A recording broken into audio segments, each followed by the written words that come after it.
Good morning, this is Nicholas from Gandor Gaming, and today I bring you guys my Eustass Captain Kid deck profile 2024 post OP07.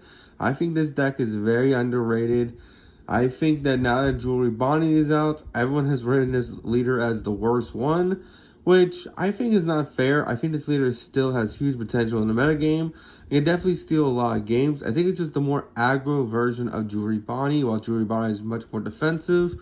And overall, I think it still has huge potential in the metagame. So let's talk about it. So if you don't know, this is a staple when it comes to pre-release metas, because basically at your pre-release tournaments, this leader has the ability to Restoration Dawn, trash one card for hand to set him as active. So he can restand himself every turn and basically just keep swinging for big number. So it doesn't matter how bad you're going in a card advantage, if you can just keep swinging at your opponent twice, and with big number, you can kind of just win the game. At least that was the idea. This leader hasn't really been relevant since OP01 and 2, and honestly, I think it still has potential in the metagame, especially with the brand new Supernova cards, so let's talk about it. First things first, we're playing 4 Don Quixote Doflamingo. This is a 10 drop that literally says freeze 3 characters or leaders on the field that are rested. This card is one of the best cards for green in the game. You must play it. It's just insane. And overall, it's just a fantastic card in general. We are also playing his brother, Rosinante. Rosinante is actually kind of insane. We're playing as a 2 of.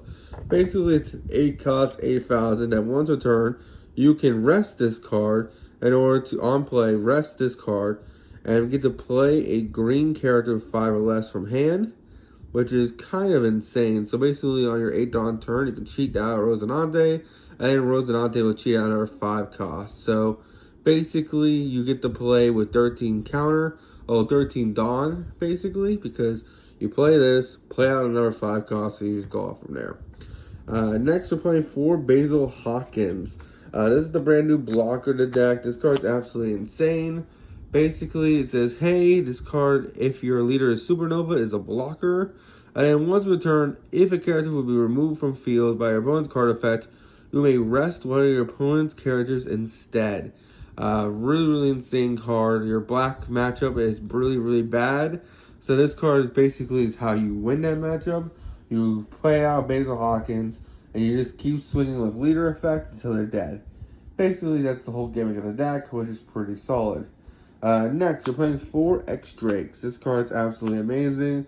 Basically, on play, you kill a 4 or less rested character, which is just really good. It's a Supernova, so it's searchable in the deck. Also, our lovely 8 drop can cheat it out, which is absolutely amazing.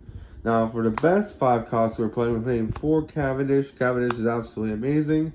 Basically, on play or when attacking, if your leader is Supernova, basically you get to restand 2 Dawn as active. So on your 8 Dawn turn, you can play out him, rest, cheat out a Cavendish. Cavendish will restand 2 Dawn. So you basically get a 7 Dawn swing, a free 8 cost that protects your 5 costs, and your 5 costs gave you back 2 Dawn. And then every turn while Cavendish basically does his thing, they can't deal with it because this card protects all 5 cost characters while rested. Basically saying, hey, on opponent's turn, they can't be KO'd by card effects. So I don't know what your black deck's going to do when all my 5 costs are protected. We're also playing 2 Jewelry Bonnie. Jewelry Bonnie is just insane. It basically says, hey, on play, you either rest one of your opponent's characters or rest one of your opponent's Dawn. Really solid effect. Not rested character, my apologies. It's just rested Dawn. Up to one of your opponent's rested characters or Dawn do not restand. So basically, it's like a 1-turn Dolphy effect on a character, or just freeze a Dawn, which is absolutely insane, especially if you go get the deck like yellow. It stops them from getting into their 10 Dawn turn, which could completely fuck them up. Finally, for our last 2 5Ks, we're playing 2 Trafalgar Law. On play, basically restand a Supernova or Heart Pirate. We're just going to restand a Supernova and pop off from there. If you're trying to push for game, this is another really good way to do it. Not to mention, it does have 1,000 counters, so it's not bad. That is it for our 5 costs. Let's talk about everything else. We're playing 4 Arouge. Arouge is an amazing card. Blocker, 4K, 5,000 stats. During the end phase, get the restand Dawn is active, which is really, really good. We're also playing 4 Monet. This card isn't as good into the green matchup. The idea is that, hey, it's a blocker that says rest one of your opponent's characters with 4 or less costs. Basically, on block, you can then rest another opponent's card, which is really, really good. So you can block a leader and then rest a 4. Then finally, we're playing 4 Rosinante because this is also one of the best blockers against black. Basically saying, hey, if a card would be KO'd by card effects, KO this guy instead, which is pretty amazing. Next, we're playing 4 Scratch Mampoo is a 2K, which is a great card. His on-field effect, 1 Dawn when attacking, rest one of your opponent's Dawn. Does come up once in a while, but not really. Like again, we have her to do that. And then finally, we're playing 2 more Scratch Mampoos. This is just another 2K on play, rest one of your opponent's 2 or less, which can come up, so it's pretty decent. I almost want to switch it out to have 4 of this and just, 2 of this, but it's just the way it is.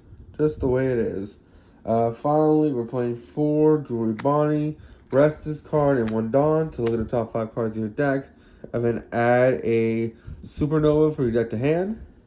We're also playing 4 Baby 5 because this card looks for any Don Quixote Pirates. And finally, we're playing 2 because the side of justice is will whoever win. This card is really, really good. It's just a great search target. We are playing a non-counter, so being able to trash one for free 3,000 power is just really, really solid. Not to mention it's searchable off our Baby 5. So yeah, that's the deck profile. I hope you all enjoy. Don't do anything stupid, and I'll see you in the next one. Bye-bye.